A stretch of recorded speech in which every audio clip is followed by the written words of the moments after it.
उन्हीं का जिनका पैसा चोरी हुआ, मुझे लगता है कि शायद उन्होंने श्रद्धा पूर्वक भाव के साथ भगवान के मंदिर में अर्पित नहीं किया होगा, इसलिए उनका पैसा चोरी हो गया। हमारा पैसा चोरी नहीं हुआ। सर, आपने कहा जिन्होंने मन से दान नहीं दिया वो हो सकता है कि अगर जो पैसा वापस मांग रहा है, कोई दान दिया हुआ पैसा आज तक कभी किसी ने वापस मांगा है क्या? नमस्कार, मैं मोहित कुशवाहा और आप देख रहे हैं हमारा खास शो आज क्या है वायरल। दरअसल सोशल मीडिया पर बीते दिन एक ऐसा वीडियो सामने आया जिसमें यूपी के विधानसभा अध्यक्ष सतीश महाना कह रहे हैं कि पैसा उन्हीं लोगों का दान का चोरी हुआ जिन्होंने सच्ची श्रद्धा से जो है दान नहीं दिया। उन्हीं का जिनका पैसा चोरी हुआ, मुझे लगता है कि शायद उन्होंने श्रद्धा पूर्वक भाव के साथ भगवान के मंदिर में अर्पित नहीं किया होगा, इसलिए उनका पैसा चोरी हो गया। हमारा पैसा चोरी नहीं हुआ, हमारा पैसा मंदिर में लगा है और मंदिर का भव्य स्वरूप इस बात का प्रमाण है।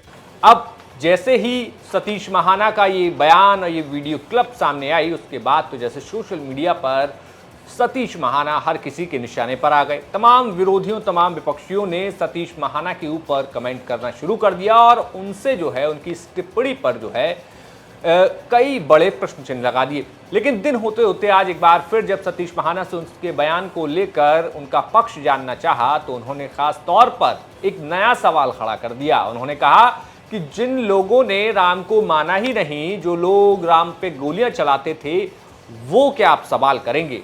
सुनिए क्या कुछ सतीश महाना कह रहे हैं। मैं राम भक्त हूँ, मैं राम जन्मभूमि आंदोलन से शुरू से जुड़ा रहा, ठीक है। और आज जो मंदिर बना हुआ है इतना बड़ा, उसमें लोगों का श्रद्धा, समर्पण, त्याग और बलिदान का प्रतीक वो इतना बड़ा मंदिर 400 सालों से।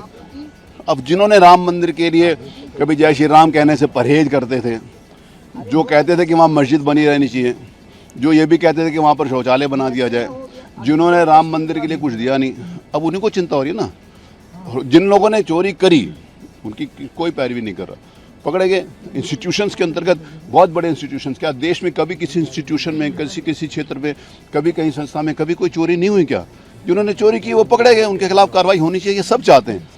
लेकिन उस संस्था से जुड़े हुए सारे लोगों को कटघरे में खड़ा करना ये कदाचित अनुचित है। सर, आपने कहा जिन्होंने मन से दान नहीं दिया वो उनकी चोरी हो सकता है कि अगर जो पैसा वापस मांग रहा है, कोई दान दिया हुआ पैसा आज तक कभी किसी ने वापस मांगा है क्या? कोई भी चीज़ किसी को दान दी हुई, जैसे हम समाज में देते हैं, किसी ने पैसा वापस मांगा है क्या? जिन्होंने मांगा है तो उनको पैसा वापस करने के लिए तैयार है ना। वो जो जैसे मैंने कहा कि मैंने भगवान के चरणों में थोड़ी सी धनराशि, एकदम छोटी सी धनराशि समर्पित करी है। तो मुझे लग रहा है ना कि इतना बड़ा मंदिर बना हुआ, तो उसमें मेरे द्वारा दिया गया समर्पण राशि लगी हुई है। उसमें कुछ किसी कुछ लोगों का पैसा लगा कि नहीं लगा? कि नहीं लगा किसी का पैसा? कुछ लोगों का पैसा उसमें लगा है, तो मेरा पैसा वहाँ लगा है। अगर किसी को वापस चाहिए, जिसको लगता है कि उसका नहीं लगा, जिसको लगता है कि उसके द्वारा पैसा दिया गया, चोरी हुई है, जो चोरी हुई है उसके ऊपर सरकार कार्रवाई कर रही है। वहाँ पे उन्होंने ट्रस्ट उसके खिलाफ कार्रवाई कर रही है।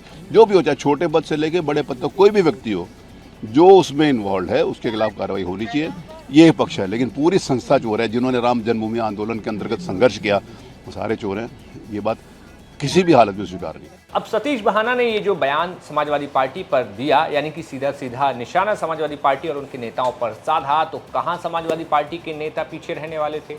समाजवादी पार्टी के नेता और नेता प्रतिपक्ष माता प्रसाद पांडे ने भी जो है सतीश महाना को उनकी ही अंदाज में सीधा जवाब दिया। हम पूछते हैं जो चंदा न दे, लेकिन जो चंदा दिया हुआ रखा है उसमें चोरी हो तो क्या चंदा न देने वाला नहीं बोल सकता है? सर, लगातार इसमें जो है कोषाध्यक्ष की अगर बात की जाए तो कोषाध्यक्ष वो इस्तीफा देने से मना कर रहे हैं। देखिए ऐसा है, ये चोरी प्रभु श्री राम इनसे नाराज है, इनको ले डूबेगा, क्योंकि चोरी कहीं बाहर का आदमी नहीं किया। अगर बाहर के चोर आए होते, इन्हीं के लोगों ने चोरी किया, इसके माने हैं कि ये लोग चोरी में बहुत बड़े हिस्सेदार रहे। अब माता प्रसाद पांडे तो ठीक, लेकिन धर्मेंद्र यादव भी जो है इस मुद्दे पर कूदे। धर्मेंद्र यादव ने कहा कि आखिर सवाल चंदा चोरी का है और भारतीय जनता पार्टी इस मुद्दे से बच नहीं सकती।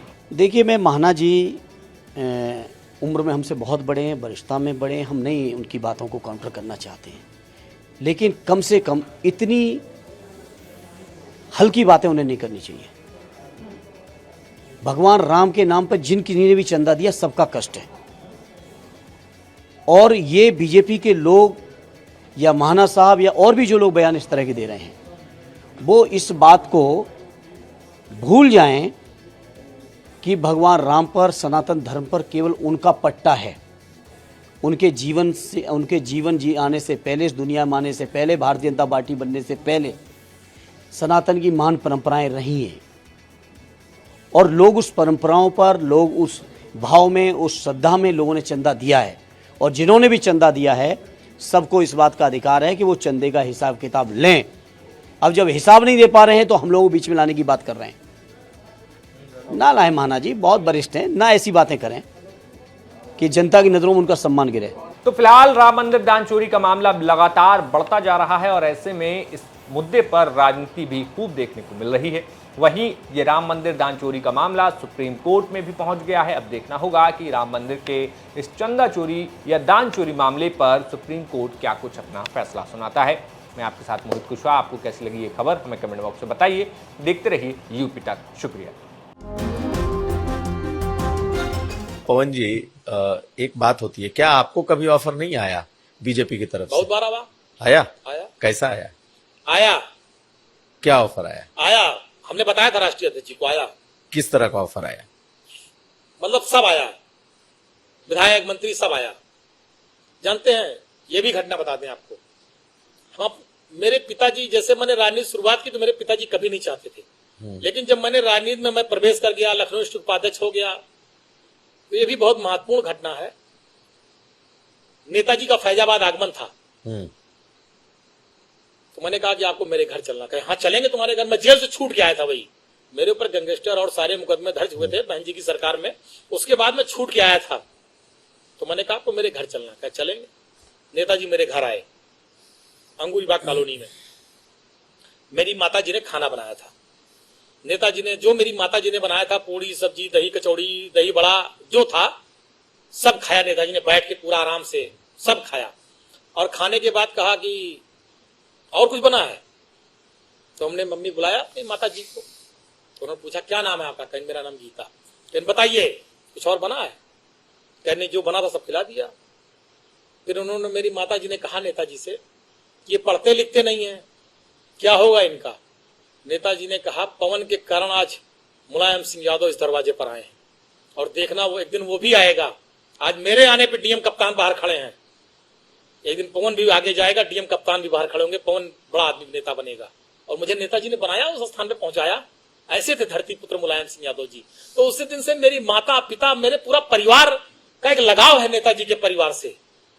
जब ये सब बातें आई कुछ लोगों ने कि भाजपा वाजपा ये सब, तो मेरे पिताजी ने तुरंत मुझको फोन किया, कहा जीवन में भूल न करना, जीवन में गलती न करना। ये चीजें मेरे पिताजी ने बहुत सख्ती से मुझसे बात कही थी, मैं बहुत ईमानदारी से आपसे कह रहा हूं।